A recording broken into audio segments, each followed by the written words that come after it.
Okay, so welcome back, everyone. Thank you for those who have just joined.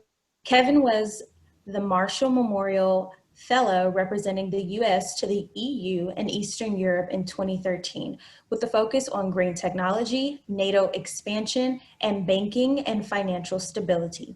He has a bachelor's degree from Baylor University and a master's degree from Harvard University. I want to take the time to thank and welcome Kevin Pasha. Hi, Kevin. Hi, Felicia. Thank you so much. Thank you again, Marianne, as well.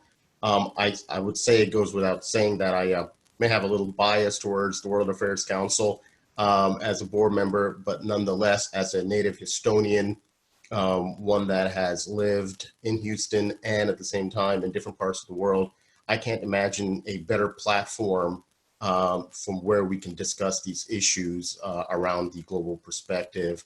And thank you again for putting together this summit.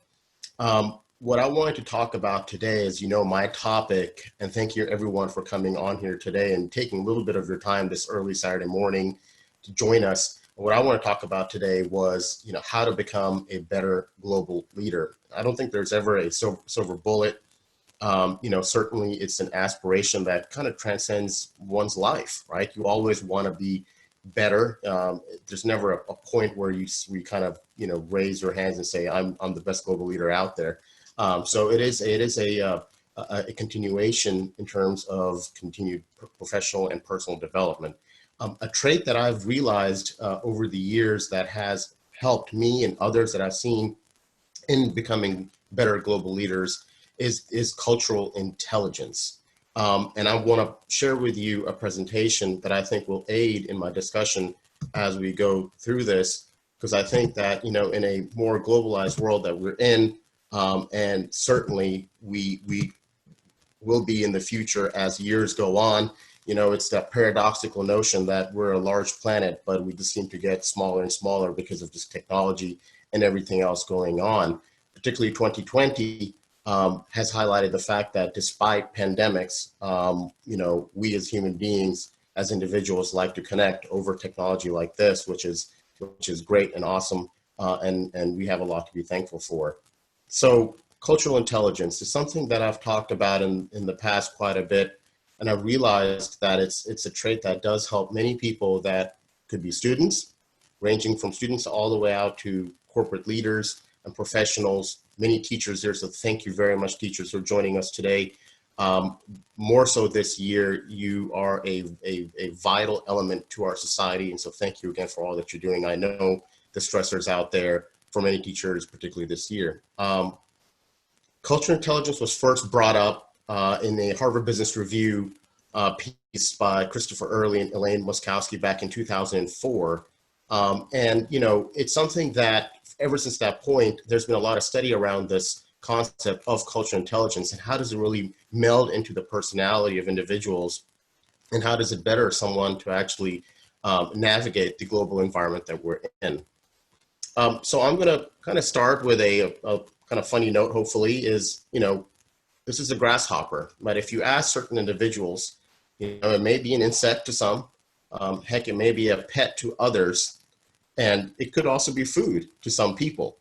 So having the unique ability to kind of understand something as maybe as basic as a grasshopper to maybe as something as complex as corporate culture is what overall cultural intelligence is about. So what is cultural intelligence? Let's kind of start defining that first, and we'll go through that. I have asked Felicia to take questions through the chat box. So I will try to keep this to about 20 minutes at most, and hopefully leave some time for question and answers, because I think it would be great to bring some opinions into this.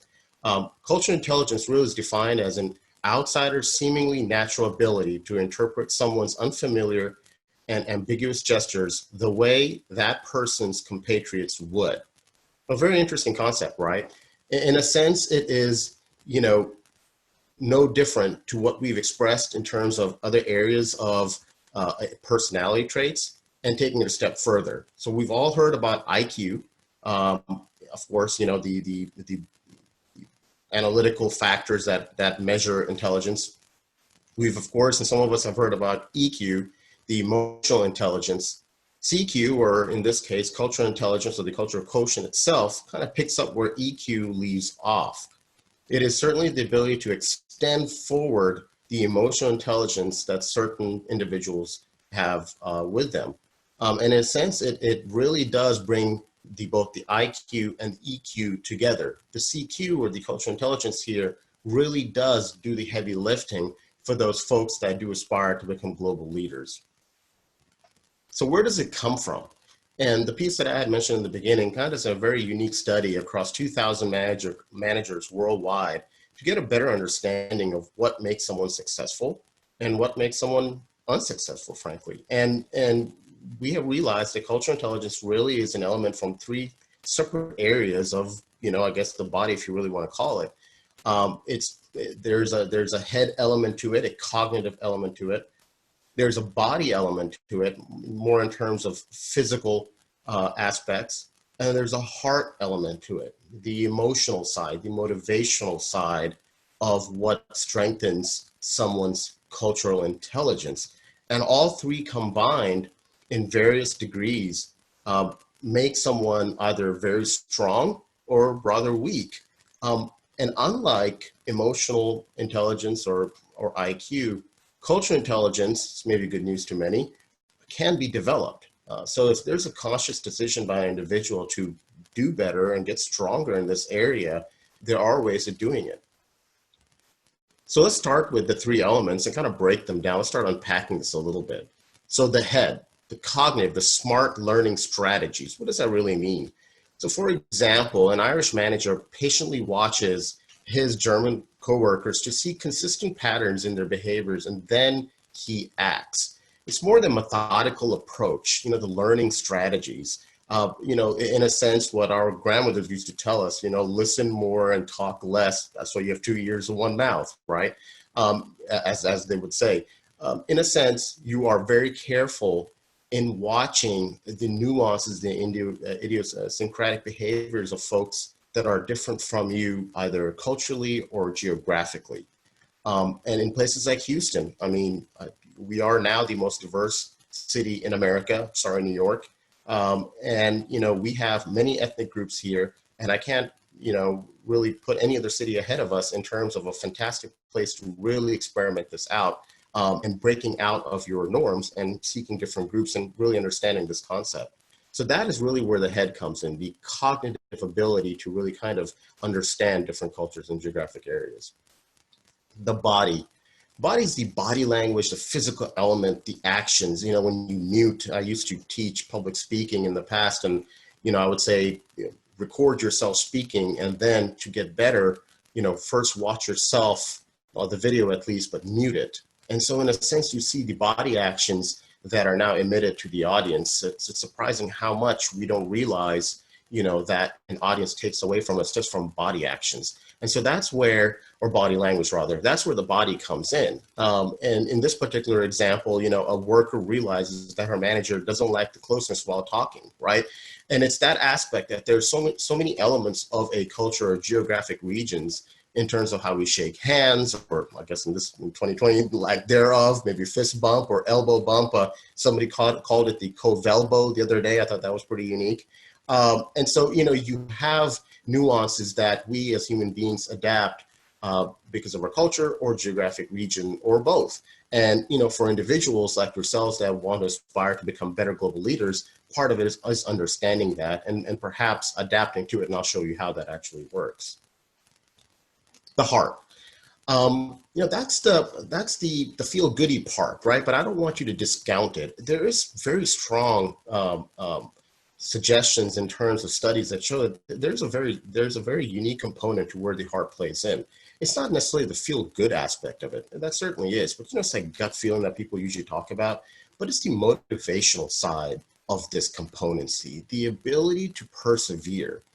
For many of you that have traveled overseas, have gone to certain parts of the country that are certainly different from Houston, because we're kind of on our own microcosm because of Houston itself. But if you venture out, you realize that, you can stick out very quickly as a city dweller or as a Texan or as an American or anything else, under that umbrella in terms of just your identity. And that could be daunting. And sometimes overcoming those obstacles of trying to make yourself feel fit, or rather fit into an outside culture, really demands strong motivation. If you're brushed aside, you want to kind of get back into the game. And that is the element of the heart that we talk about here, is the sheer motivation to overcome objections. And, in this case, it also applies to folks that are in teams. Multicultural organizations, with managers, like I used to be one in Silicon Valley, it is very difficult, understandably, sometimes when you are working in a diverse environment. You have folks from every different background, from every different nationality and geographic region. And sometimes people kind of talk over each other. They don't talk to each other. And I think that's where the heart comes in, because as managers or as students wanting to be managers, as global leaders in the future, one thing you want to keep in mind is that persistency really does help, and the willingness to find out why certain members are not getting along. And this can start in our families, right? Thanksgiving is around the corner. But more so in the sense of if you're working for a corporation that's multinational, or of course you're just working in a city as diverse as Houston. So we've realized that the body, the heart, and the mind per se kind of come together in 6 different profiles. And the way they kind of then at that point, most individuals fall into 6 general profiles, but of course there's some variations and hybrids to that. So let's kind of go through what those profiles of cultural intelligence are. And perhaps as I'm going through this, you can try to figure out which one you fit in or don't fit in. So we'll start from the top and work our way clockwise here. So the provincials are those folks that are very good in navigating a similar or their own area of expertise or known group, right? So folks that really do well in, for example, engineering, but will have a very hard time moving from an engineering department to a sales department. Frankly, because they know how to navigate the engineering aspect, the culture, the demands, which could be very different from a sales or a leadership role or many others as well. So the provincials, very good. They're very good within their element in terms of their group. But the minute they venture out, they kind of falter. And so in a sense, that's an area where you don't see a lot of managers being like that in a certain sense. That actually scales quite low when you survey a lot of managers across the 3 elements that I mentioned above. The analyst. The analyst is an interesting one. I mean, if you kind of look at the 3 elements, the mind is where that really works strongly in a sense. Why? Because they are the ones that will sit down and really analyze learning strategies very, very strongly. They will put methodologies in place. They will watch different groups that they're now in, different groups that they're in very closely, and then act further out after they have kind of gotten a better understanding of those groups. The natural. The natural is, we know a lot of those, right? It's not the type of individual that wings it. I don't want you thinking that this is the type that wings it, though it could be true. But it really, we can add a better word to wing it, right? And to that, it would be intuition. And for those folks that have a really good knack, we all know people like that, right? That join a company, join a group, and just really meld in pretty well because, they don't sit around and try to figure out what they do, but they're the popular type individual. They have the ability, in a sense, to look at what is going on and adapt to it. They may not know why, and that could be a downside because sometimes they could, step on some toes, but they do have the ability to use intuition very strongly and adapt to a group. The ambassador. So as the name goes, I mean, this is an area where a lot of politicians per se, in fact, out of the 2,000 global managers that were surveyed, most fall under this profile, right? These are the ones that are individuals that may not know the new culture or organization or the nuances of the new organization that they join, but in a sense, have the confidence to project it as if they do, right? And for some folks that may be disconcerting, but in a certain way, you've got to give it to that profile because they come off with their sheer confidence and say, I know this group in a way that I can project myself by confidence, not necessarily understanding of the culture. And I think that is secondary, but their sheer confidence is so enamoring that people actually feel that they actually get their culture. It's quite interesting. Mimic. The mimic is an interesting one, and I don't want you to substitute mimic with imitation, because imitation could then be offensive to some folks. So it's here, mimicry is the fact of having great control over your actions and behaviors. So an individual, and this is where you would, with the three elements, the body is very strong here in a certain sense, where they would look at the tone of volume of voices in a culture. And this is not a loud speaking culture. So maybe perhaps I should be speaking as loud as well. Or maybe it is a very loud speaking culture and I shouldn't be, talking with a soft tone. I should be speaking louder. Or the cadence of your words in a certain sense are part of that. Body language and distance from individuals, as I had shown earlier, is part of the mimic profile as well. These folks do a very good job in terms of mimicking what the body language that is perceived in that culture and projecting it as such. It's a fantastic profile. The chameleon. Well, this is the nirvana per se of all the profiles. This is where less than 5% of global managers and individuals kind of reside in. A lot of people think they're chameleons, but they actually are a hybrid of the analyst and the natural, or the analyst and the ambassador.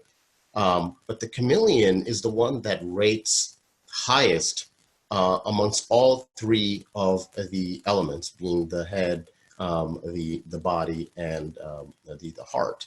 And they have the intense, unique ability.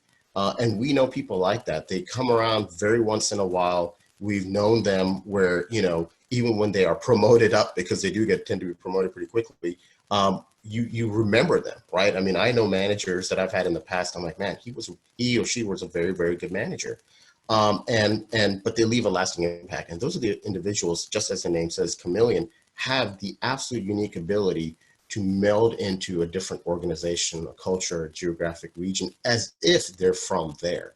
That is just the highest level of cultural intelligence that you can employ as you're navigating a much more globalized world. In fact, what's quite interesting is if you were to ask, of the managers out there, what was the most prevalent? I'd mentioned ambassador was the most prevalent if you had to just pick a profile. In fact, the hybrid of the analyst and the ambassador is actually more prevalent than just the ambassador. And that kind of makes sense because, folks want to make sure that if they are going into a new environment, those that are more successful, perhaps, not only by the sheer confidence level, but also the unique ability, like analysts, to sit down and methodically look at learning strategies to understand that outside culture. So all in all, you have 6 profiles where, most folks who are looking to better themselves as a global leader, become a manager or an individual that guides organizations or groups of folks, or someone like a student. If you're a student right now and you're thinking, I am about to go out to this new career environment, how do I develop myself better? And I think that's an area where if you're going to be meeting recruiters via Zoom or in person, hopefully, fingers crossed, next year or the year after, this will be an element that I think would really help a lot of folks as they develop themselves both personally and professionally. So that's what I have for today. I'll open it up, Felicia, to question and answers, and happy to kind of opine on this in greater depth in certain areas. Thank you so much again.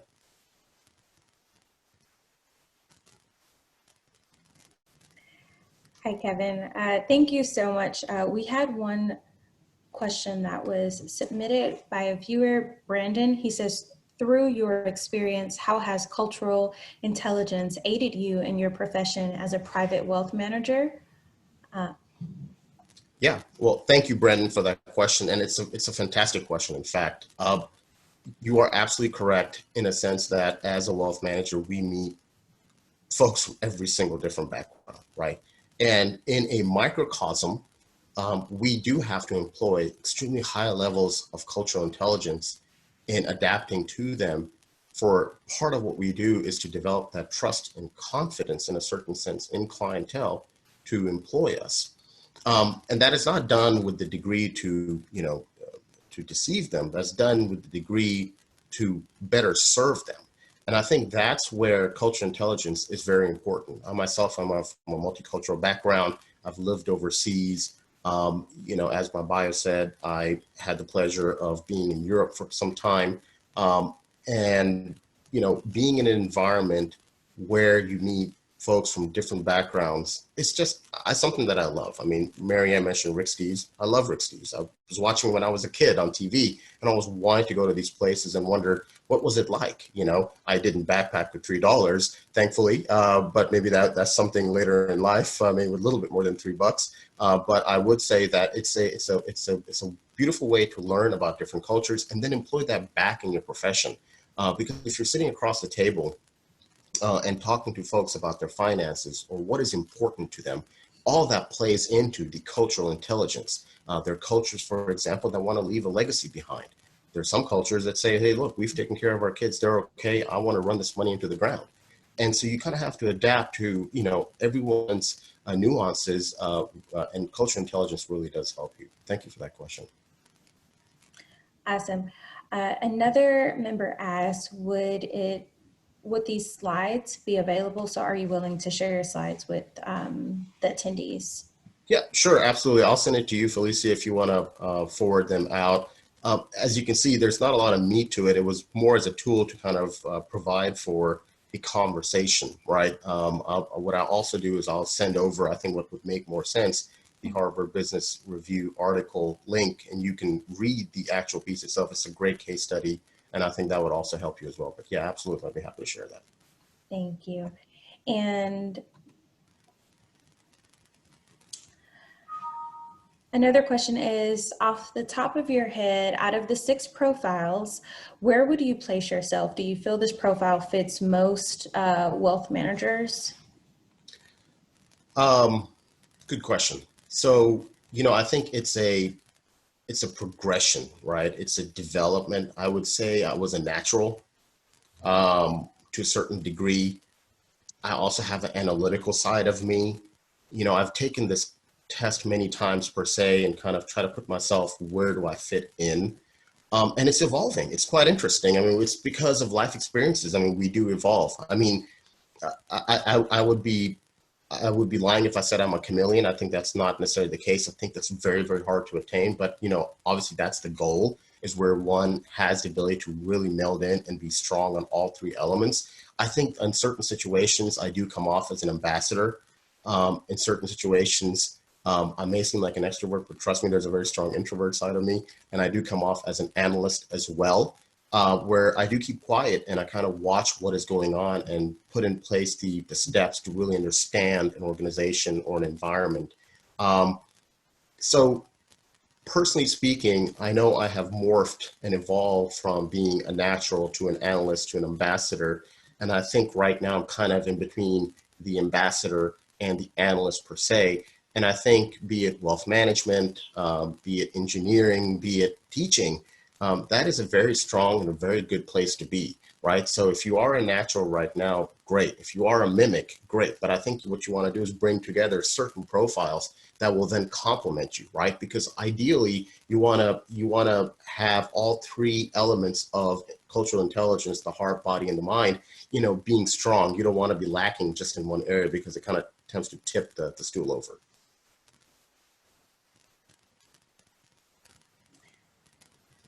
The next question is about, so this session is about how to become a better global leader.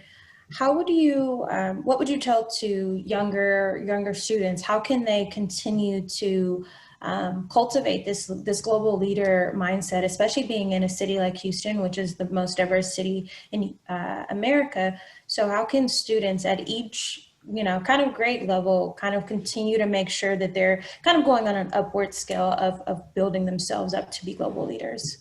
Right. Great question again. So, we're all aspiring to quote unquote increase our IQ, right? I mean, in a sense, because we're going to school, we hope to do well, we hope to learn more. Emotional quotient, in a certain sense, is learned at home, right? Um, you know, love thy neighbor in a certain sense. The golden rules of life is empathy, and I think that's where one can build the emotional quotient. I can't teach someone the emotional quotient, right? I mean, when I was training folks, I can't train them to be better individuals or think about others as well. My hope is they would have learned that prior to coming to me. Um, the culture intelligence piece can be developed, right? And it does demand a little bit of uncomfortableness in a certain sense. If you're a student right now, and thankfully, like you said, Felicia, we live in Houston, which is an awesome, awesome city from the perspective that we have all these different cultures, languages, people from different parts of geographic areas. I drive and I see different license plates. Like I see a lot of California. Thank you, folks, for congesting our streets. But all in all, everyone's coming in, and which is great. And so if you are a student today and you're thinking, well, how do I develop myself for the future? Because that's what is being demanded right now. Well, learn a language, I think, is very, very important, right? Learning a different language exposes you to a unique culture, even though you may not be immersed in it. If you want to learn Spanish, I think learning Spanish and watching Spanish TV shows and listening to radio stations gets you in, gives you a better idea of what exactly is going on in that culture. Two, if you're at the lunch table, you don't have to necessarily sit with your friends every single day. Try to reach out and sit with another group of folks that, talks or looks or acts differently than you. Introduce yourself, say hello, ask to sit down, and learn about them.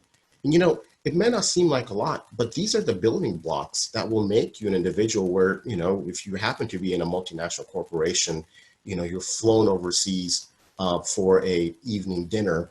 You don't know anybody in that room, maybe besides the one individual that picked you up from the airport.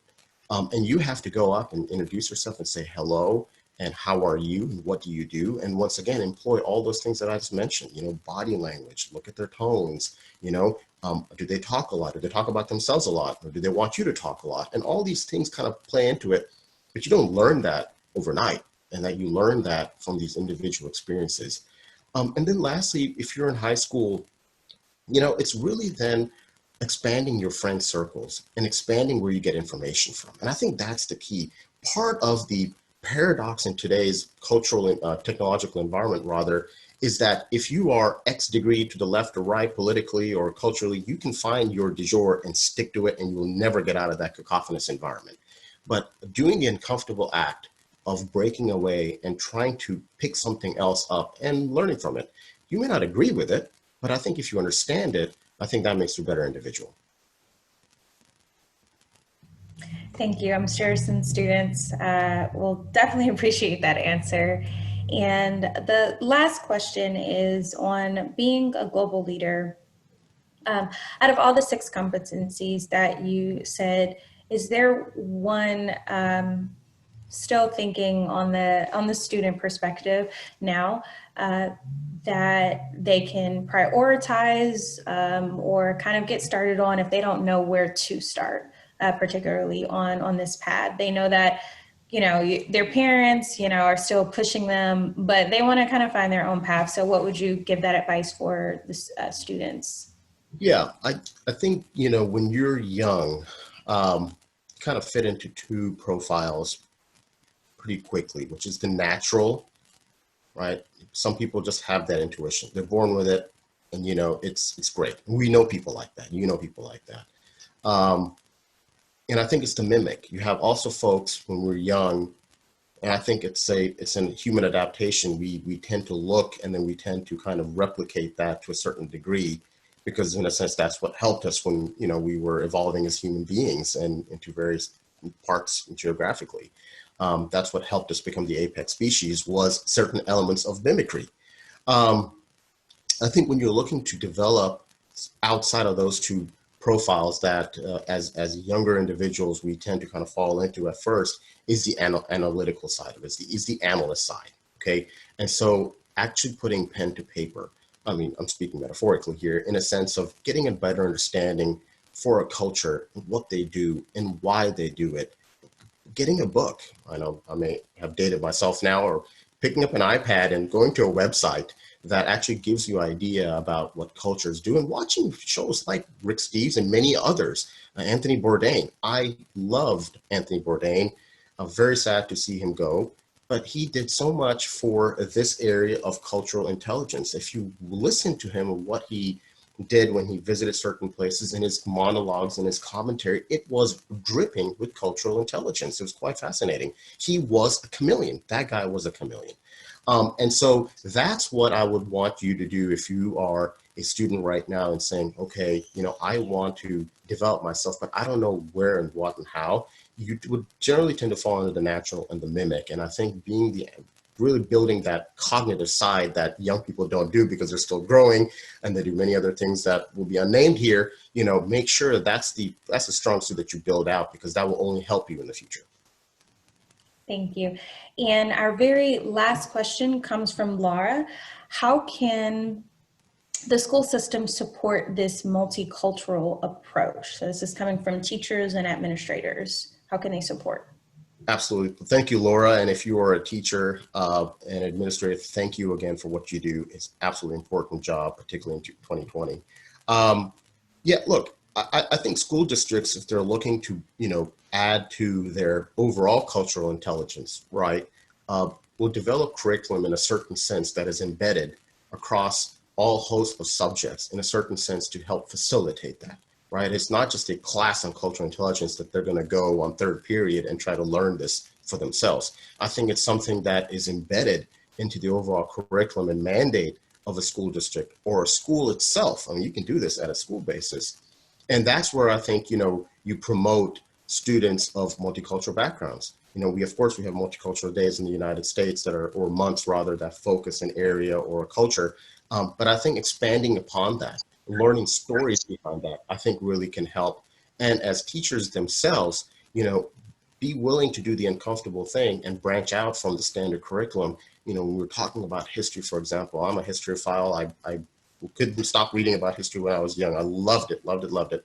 And I think history is a fantastic way to get a really broad understanding, because remember, a lot of culture today is kind of built in because of history of the past. What people are going through today, what they feel like today, across all cultures, is because of what happened to them in the past. And understanding history really works into it. I know history is an area that not a lot of students like to put a lot of time in, but believe it or not, that's one of the fastest way you can actually start building all this on this cultural intelligence trait, personal trait, is learning about history. It's a wonderful way. And teachers, thank you again for what you do. But there are multitudes of ways you can do this, and starting from ingraining it into your overall curriculum and understanding and highlighting students in your class that maybe from a different background, and asking to speak about why they do certain things, how did they perceive this and that. You know, it could be uncomfortable for some folks, so believe it or not, that's what brings us all together. Yeah. And so I saw this last one. It came in right at the last second, but I think it's a necessary one. Yeah. Brandon asked one more. How can students continue to engage in increasing their cultural intelligence more so in a society for the next year or two with the state of our communities in COVID-19? Yeah, you know, it's that great question again, Brandon. I mean, 2020 was the death of the networking, you know, cocktail party or something in a certain sense.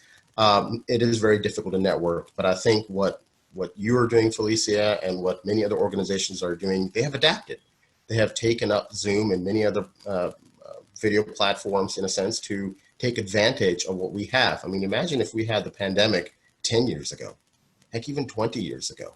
I mean, there was no cell phone 20 years ago. I mean, we didn't have we didn't have the smartphones. We had cell phones, and when we had to text by typing to just the letter C, you had to type 2-3 times. That was pretty horrible.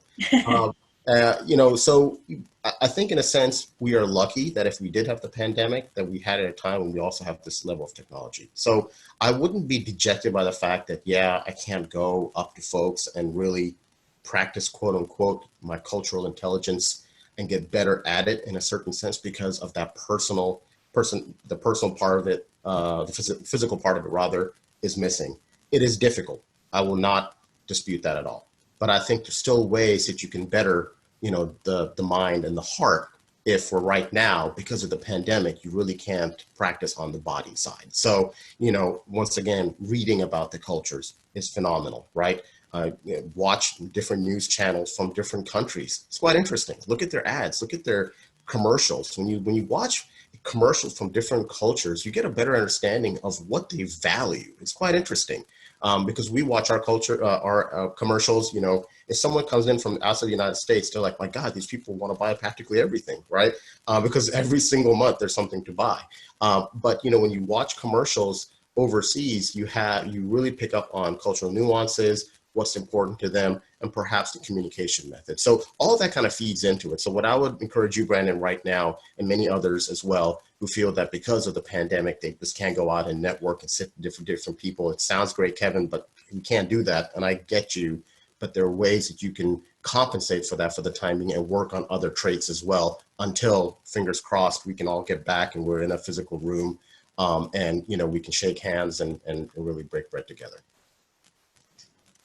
Well, that is our time. And so I thank you everyone for the wonderful questions that you have given. I thank you so much again, Kevin Pasha, for, of course, being one of our amazing board members and just taking time out to speak with our community and our members and students and teachers about how to become a better global leader. So again, thank you so much for your time and your dedication, and we hope that you have a great one. Thank you so much. Thank you for the invitation. And thank you, everyone, like I said, for taking your time and listening to this. Hopefully it was helpful. And please feel free to reach out to me or to Felicia if you need anything. I'd be more than happy to help. Thank you again. Thank you. Okay. Bye-bye. Bye-bye.